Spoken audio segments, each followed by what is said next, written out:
I wanted to start out by thanking Albert Lee for hosting this conference and for inviting me to be a part of it. Thank you, Ty, for the introduction. As he mentioned, I will be talking about markets for hybrid rye. And so I'm going to go a bit into feeding grain to both swine and cattle, and then go into forage and grazing opportunities and milling and distilling markets, leaving time for questions. So the biggest questions about hybrid rye for feed.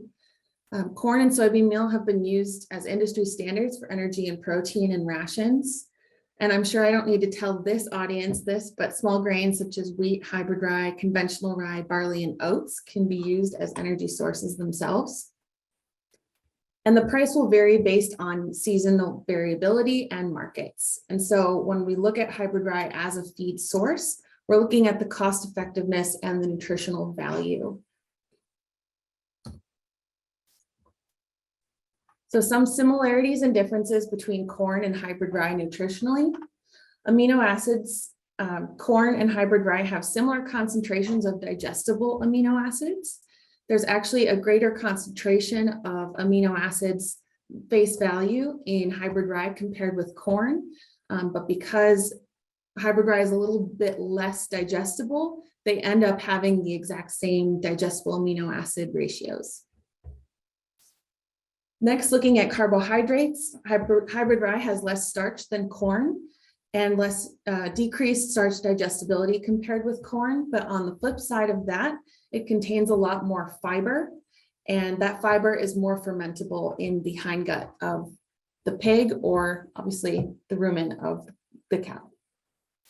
Next, looking at phosphorus, hybrid rye contains more phosphorus and phytase, which is what breaks down phytate bonds in corn. And phosphorus is better digested in hybrid rye than in corn.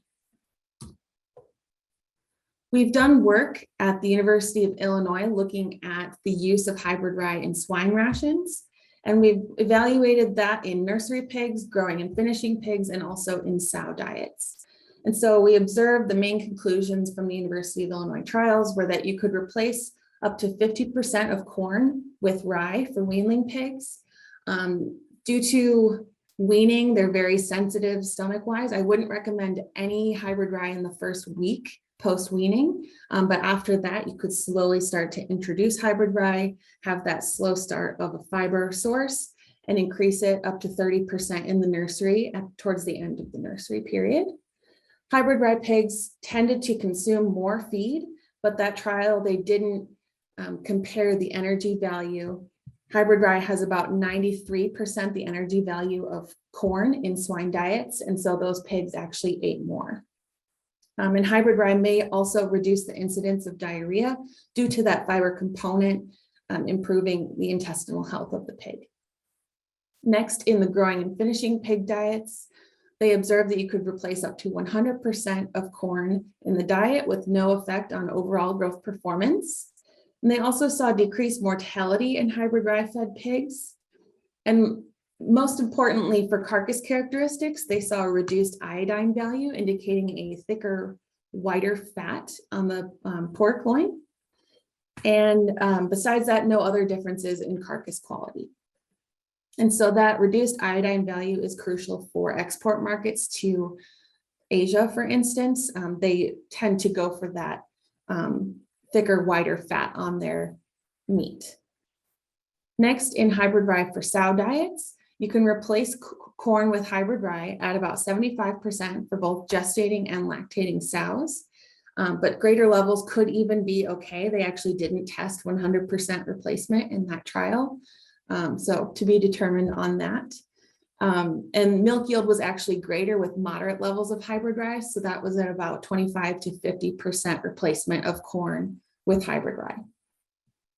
And they also observed an increase in pigs weaned per litter and decreased piglet mortality with hybrid rye fed sows. And that was largely because of the fiber increase in the diet. The sows were more satiated. They weren't getting up and down as much. And so there was a reduction in crushing of the pigs. Some additional added values for using hybrid rye in swine diets. As I just mentioned, the increase in fiber increases satiety, and that increases digestive mass and slows the passage rate, which leads to more continuous levels of glucose and insulin in the bloodstream, indicating calmer sows. And so also in growing and finishing pigs, they saw reduced aggression, tail biting, and belly rooting. And also, as I mentioned, that carcass quality, that firm white fat is ideal for export markets. We've also done research with finishing cattle at the University of Nebraska-Lincoln and South Dakota State University. SDSU did trials using unprocessed hybrid rye and ground hybrid rye in finishing cattle diets. Essentially, the theory behind unprocessed hybrid rye was, if you don't have a way to process your rye, would you still be able to feed it?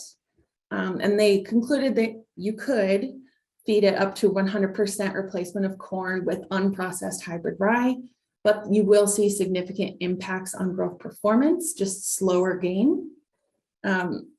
Unprocessed hybrid rye fed cattle ate more feed, likely due to the reduced net energy value of 78.6% that of dry rolled corn.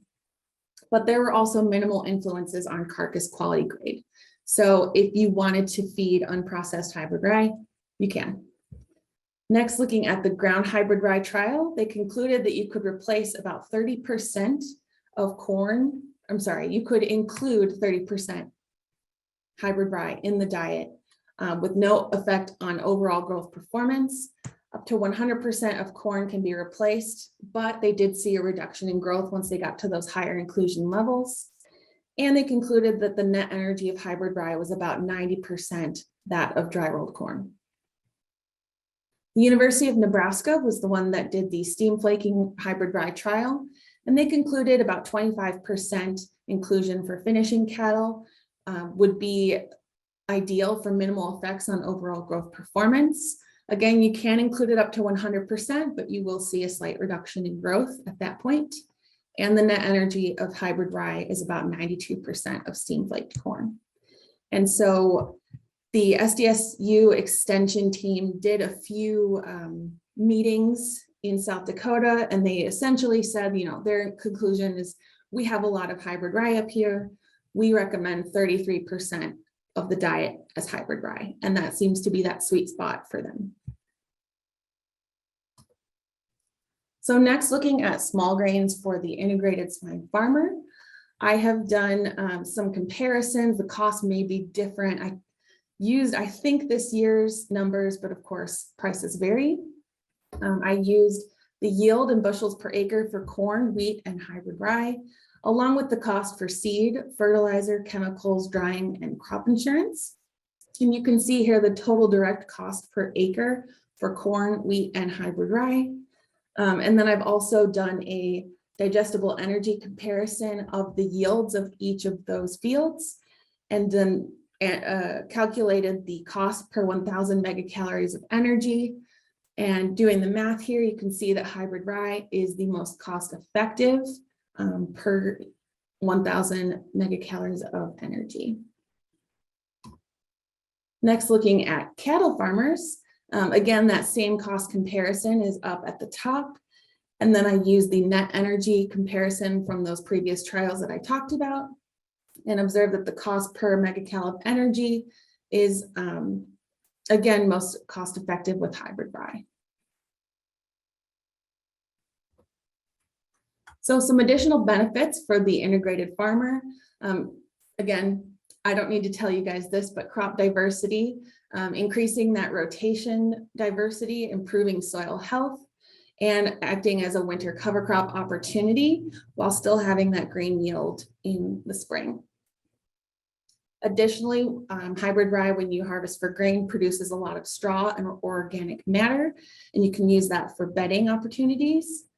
And then there's also the distribution of labor and resource management. When you're not just doing a corn soybean meal rotation, you have a lot of different opportunities for planting in the fall and harvesting in early summer. And then finally, market flexibility. You can feed it to your livestock. There's opportunities for milling and distilling. It really just depends on where your opportunities are and what the selling price is for those opportunities. Next, I know that a big topic in the meetings that I've been attending are carbon credits. And our colleagues in Germany have done some work on feed print. So it's CO2 equivalents per kilogram of grain, comparing hybrid rye, wheat, barley, and corn. And you can see here that hybrid rye has the least feed print out of all 4 of these ingredients. Next, looking at selling into the feeding market. As I mentioned, hybrid rye has about 92% the energy value of corn, but we don't have a standard buying price for the grain. And so we've generally been seeing about an 85% the cost of corn when selling to a feed mill. And so I've done some cost comparisons with cattle on the left and swine on the right, looking at a standard diet for each of those animals and analyzing the cost per ton, then using the data that we have from SDSU and the University of Illinois to compare the average daily gain and the average daily feed intake or dry matter intake for the animal and summarizing it into a cost per pound of gain. And so for cattle, you can see here that a diet A containing 60% corn and 0% hybrid rye will have a cost of 75 cents per pound of gain. Whereas if you look at diet D, it has 60% hybrid rye, 0% corn. You're looking at about 74 cents per pound of gain there. And then same thing with the swine diets. You have diet A with 79% corn, 0% hybrid rye. It's about 44 cents per pound of gain. And diet D has 0% corn, 79% hybrid rye. And you've got about 37 cents per pound of gain. So next, I'm going to be talking about hybrid rye for forage. So hybrid rye can be used as an early spring silage source. We generally have 2 stages for cutting that we recommend. The first one being flag leaf or boot cut. And that's going to be your high protein, high quality forage that you would use in a dairy ration per se, or for a lactating cow. And this can also be used for double cropping in certain situations. We have a lot of dairies that are doing this where they are harvesting their hybrid rye and then planting a corn silage to follow it. And that way they're getting 2 crops per year in that situation. The other option is milky stage. And I see some people say milky stage / soft dough. I'll kind of get into that on the next slide, but for now, milky stage. And that's going to be your maximum tonnage, slightly lower quality forage that you can feed to dry cows or your beef cattle. And you can follow this with grass or a cover crop, or you could replant with hybrid rye in the autumn for autumn grazing. And as Justin mentioned, and I showed you before this presentation, the yield book is on the KWS website. So I mentioned milky stage versus soft dough. I have 2 pictures here. The one on the left is milky stage and the one on the right is early dough stage. This is just a warning, don't wait. Hybrid rye switches from milky to soft dough fairly quickly, and you want to make sure that you're conserving those nutrients as much as possible. Once you get to soft dough, it gets very dry, difficult to pack, and nutrients will be lost. It gets lignified, so you won't be able to have as much quality there. We also have a lot of people that have started cutting slightly earlier than milk to get an even better quality while still getting that tonnage that the milky stage provides. So some grazing considerations. You can plant it in late spring for summer and fall grazing, but it will grow pretty quickly. Good forage management is critical. You can graze it in the spring, but if you want to go for silage or forage production, I don't recommend it just because you will see that impact on yield. To ensure plant survival, make sure you're taking your cattle off of the field prior to elongation in the spring so that they're not damaging the heads and limiting growth. And because it grows, it tillers really fast, I would recommend strip grazing or mob grazing, and be sure that you're out there checking on them fairly frequently and rotating them often. when you have those new tillers, they're very high in crude protein, and you will see that the cattle will go to those first. So this slide kind of shows the seasonal distribution of pasture yields, and this is essentially just to show you that having a fall seeded winter cereal in your pastures extends your grazing period throughout the year. So you could, have it up in early summer, late spring, before your other cereals come up, and then it'll also be available after mid-September. So next, going into the milling and distilling markets. What makes rye optimal for milling and distilling? I might not need to tell people this in the audience. Hybrid rye has a high sugar content, which makes it difficult to ferment, but that leaves more residual sugar in the distillate, making it more flavorful. And so it's got a distinct and bold flavor profile. And milled rye has a nutty flavor that adds texture and also color. We do have certain ryes have certain colors, and so we have light, medium, and dark ryes. And so on the right here, I've included kind of an image from the USDA website that indicates the grades for rye when you're accepting it at a feed mill. And so it will depend on test weight, foreign material, heat damage, and thins. And so the grade requirements largely depend on quality, and the market price will be flexible. I've heard some people talk about having their rye accepted for $9 a bushel. It really depends on where you're taking it and when. But there are buyers on the Albert Lee website underneath the resources tab, where I try and keep updated on the buyers, and I'm in contact with Albert Lee. They're also doing some work in finding buyers there. So if you're ever curious about the markets, they do have an updated list on their website. And that's all I have. I did see the question on grain feed value between KWS and open pollinated rye. The differences there, largely nutrient composition, not too different. Where you will see differences are in your ergot contamination, as the hybrid rye is bred to have ergot resistance. And it's also bred to have higher yields. So you'll potentially get a higher yield of grain compared with open pollinated.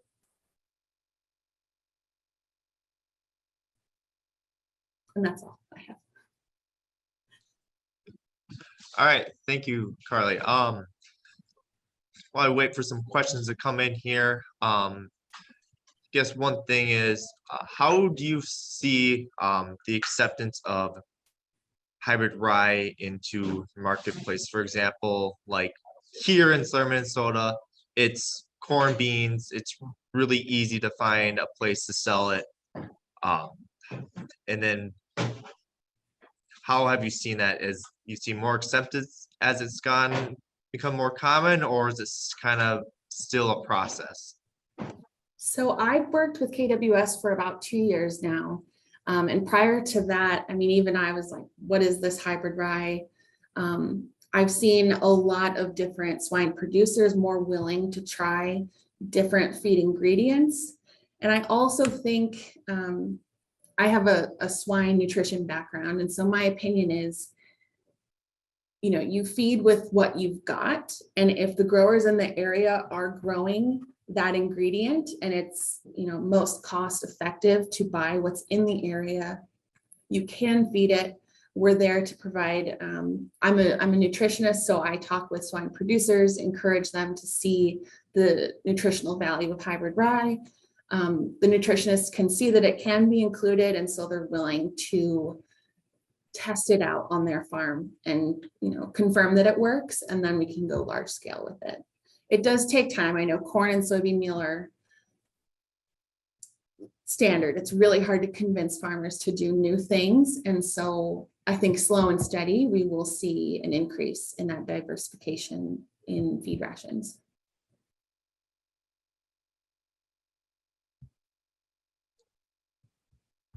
All right, thank you. I guess kind of going off that, are you seeing more kind of swine's been kind of the big thing talked about, but have you seen more dairy and beef kind of entering in the marketplace for it, or is it mainly just swine?